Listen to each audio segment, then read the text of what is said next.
quotient rule. Now, the quotient rule is used so when you have one function divided by another function, and well, in that V and U notation, it looks like. Now, the way I remember it is, there we go, square the bottom, write down the bottom, diff the top, minus write down the top, and diff the bottom. Square the bottom, write down the bottom, diff the top, minus write down the top, diff the bottom. So, here's something like that. See, we can't expand something like that out, unlike the product rule where we had an alternative. Best I could do is I could rewrite that as x, 1 plus 2x to the power of minus 1, but then I'd have to use the product rule, and I'd also have to combine it with the chain rule, so it's just too much. So we may as well have this rule, square the bottom. And again, the reason this is nice is because you say it as you do it, or you do it as you say it. Square the bottom.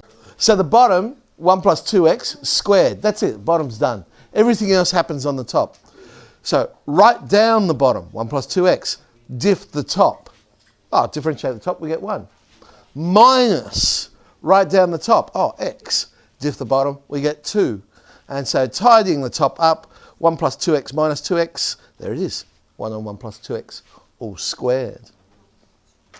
Let's try another.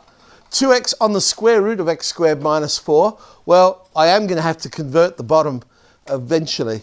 Square the bottom, but if I square a square root, it just becomes x squared minus 4 to the power of 1. Write down the bottom, but you'll notice I've written it down in index form. X squared minus 4 to the power of a half. Diff the top, 2. Minus, write down the top, 2x, diff the bottom. Ah, but I'm going to have to use the chain rule to diff this one. So bring down the power, half. Lower the power, minus a half. Diff the inside, 2x. Well, there's a little bit of tidying needs to happen. What do we got? We've got 2x times a half. That becomes 2x squared. Now, we have a common factor on the top. There's an easy common factor there of 2. But then we have a common factor of x squared minus 4 to the power of something. But whenever we factorise, it's the, which power? Lowest. So the lowest power there is minus a half.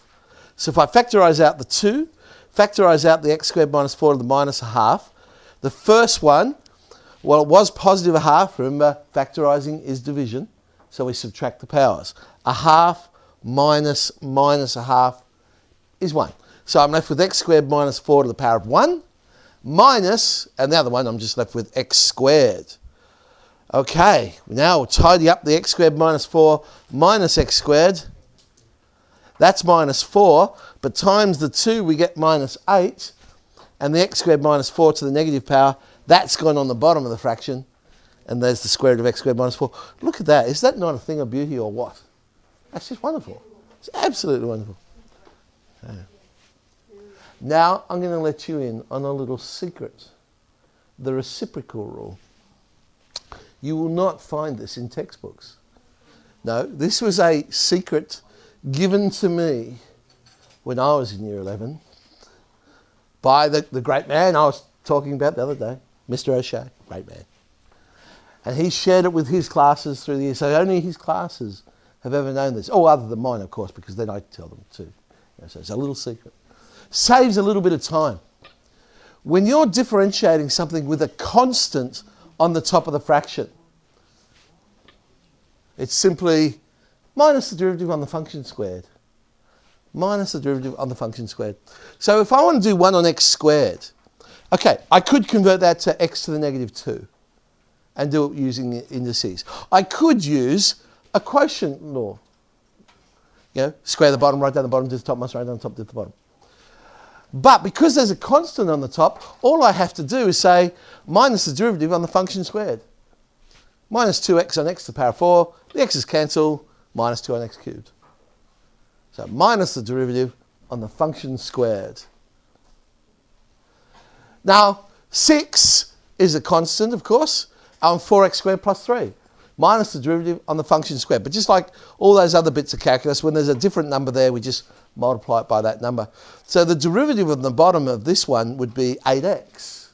So minus 8x times 6, and then on the bottom, the function squared. So we get minus 48x on 4x squared plus 3 all squared.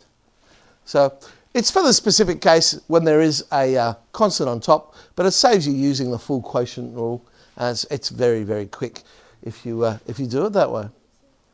Reciprocal rule, there you go. Now you are in on the secret. So 7G we shall play with